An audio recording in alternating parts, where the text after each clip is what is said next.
সোনা বাবু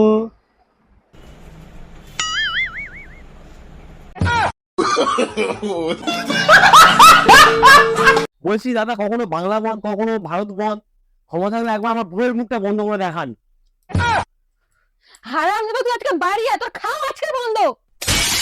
অনেক পুণ্য করেছিলে না, ওই জন্য আমার মতো বউ পেয়েছো। পূর্ণ না ছাই, ভাদ্র মাসে কুরকে ঢিল মেরেছিলাম, মনে হয় সেই পাপের ফল।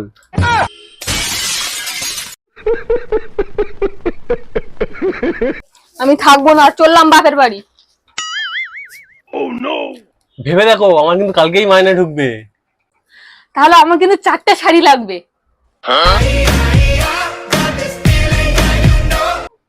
Two, one, go.